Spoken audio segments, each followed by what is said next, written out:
Fala, pessoal! Ontem o Internacional empatou em 1-1 com o Santos no Beira-Rio. Era um confronto direto em que, se o Inter ganhasse, basicamente se livrava do rebaixamento. Chegava a 43, o Santos parava em 37 e ok. Só que o empate, e da forma que foi muito frustrante para o torcedor que estava no Beira-Rio. Pois o Internacional, no primeiro tempo, foi 14 finalizações a 0. E o Internacional, ele abre o placar com o Alan Patrick e teve o Borré como um vilão, porque ele tem 3 a 4 chances de gol. Tem uma que ele chega dentro da área e finaliza fraquinho, tem outra que ele finaliza de fora da área e erra, tem chances assim a profusão. Foi um momento que o Inter criou, aproveitou que o Santos estava perdido, sem ter o Neymar, que muitas vezes ajuda na articulação, um Santos que escalou mal na primeira etapa, e o Inter não matou. E aí que tá, o torcedor, ele já tá começando a ficar revoltado e preocupado com uma certa razão até, porque o Inter é o time que não mata os resultados. E isso, para quem está brigando contra o rebaixamento, é muito perigoso. O Inter, contra o Atlético Mineiro, empatou em 0-0, tendo um jogador a mais desde os 15 minutos. E esses 2 pontos fazem muita falta. O Internacional, contra o Bahia, estava fazendo 2-0 no início da segunda etapa. E cedeu o empate na segunda etapa, porque o Bahia entrou Everton Ribeiro e realmente mereceu empatar pelo que criou. Nesse jogo, sinceramente, foi aquele jogo do time que está com azar de quem está brigando contra o rebaixamento. Porque o Santos só criou uma chance, que no primeiro tempo não fez nada, no segundo tempo o Santos começou a adiantar as linhas, mas sem criar, e na primeira finalização, com o Barreal foi lá e empatou a partida. E depois disso, teve uma ameaça que o Inter sentiu um pouquinho, quase que o Santos fez um segundo gol, mas o Inter ainda assim foi melhor na segunda etapa. E o Internacional, ele está deixando o torcedor agoniado.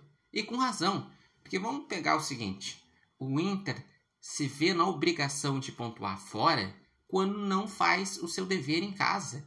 O Inter precisa pelo menos fazer de 3 a 4 pontos nos próximos 2 jogos fora, para não virar um pandemônio na última rodada. Que daí na última rodada, se o Inter ficar com esses 41 que está agora, se perder os próximos 2 jogos fora, muito provavelmente entraria na zona de rebaixamento, tendo que ganhar o último jogo e dependendo de resultados paralelos. Então, sim, a situação complicou bastante para o Internacional. E o Borré, ele acabou sendo um protagonista negativo justamente pela expectativa. O Borré, ele ganha quase 2 milhões de reais. Ele vem naquele pacote junto com o Valência. E alternavam muitas vezes, o Borré por um tempo foi reserva, por outro tempo foi titular. Só que nesse ano, o Borré, ele não entrega gols em jogos decisivos.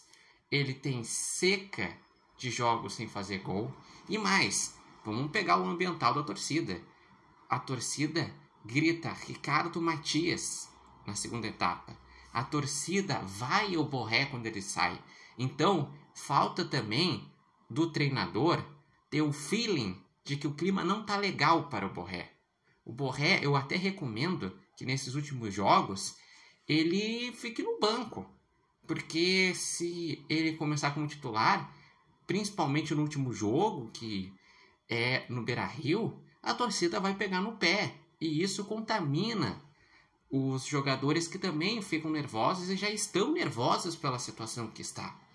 Então, o Internacional, ele precisa encarar os 3 jogos como decisões, tem uma tabela difícil e agora tem que ir sempre concentrado, porque cada ponto que perde é muito decisivo nessa reta final. E até pensando em relação aos jogos dos adversários. O Santos acabou a tabela difícil. O Santos agora vai enfrentar o Sport nessa rodada. Vai ganhar, vai chegar aos 41. Depois vai enfrentar um Juventude que muito provavelmente já vai ter sido rebaixado ou vai estar ali no risco para ser rebaixado. Ou seja, o Santos tem muita possibilidade de pontuar, chegar pelo menos a 42 na penúltima rodada. E na última rodada, enfrenta o Cruzeiro a 3 dias da Copa do Brasil e sabendo que não vai ser campeão brasileiro. Então, a tabela do Santos é para fazer 6 ou 7 pontos. Santos a tendência a se escapar. O Vitória, o jogo-chave é na próxima rodada. Então, torcedor, seque muito o Vitória contra o Mirassol. Porque se o Vitória perder do Mirassol, ele para em 39 pontos. Ou seja, independente do que acontecer entre Inter e Vasco, o Inter conseguiria ficar mais uma rodada fora. Pontuando contra o Vasco, que precisa pontuar, abriria 3 pontos. Então saberia que na 37ª também não entraria, independente do que acontecesse contra o São Paulo fora, que o Inter enfrenta e que vai estar pensando na briga por G8. Talvez até possa confirmar o G8 contra o Inter. E o Vitória, depois disso, enfrenta um Bragantino que, sinceramente, apesar de estar numa boa fase, não me transfere confiança. Então qualquer coisa pode acontecer. Então o Vitória pode até ganhar esse jogo. E na última rodada, o Vitória enfrenta um São Paulo que pode muito bem já estar desmobilizado ou querendo aliviar para o Santos ser rebaixado. Então, Inter, é a hora de encarar como 3 decisões. Foi lá e ganhou do Ceará. Vai ter que de novo ter esse espírito e ganhar do Vasco ou do São Paulo, pontuar fora, porque a situação ficou muito tensa. E vocês, o que acharam dessa partida? Acreditam que o Inter pode se recuperar fora, já que em casa não está conseguindo fazer o seu dever? Mais do que isso, vocês acreditam que o Inter se escapa do rebaixamento? Deixe nos comentários, lembrando que esse vídeo tem oferecimento de Barbearia Independência e vocês podem acompanhar o repórter Matheus Wolff no TikTok, no Instagram e no canal do YouTube Repórter Matheus Wolff.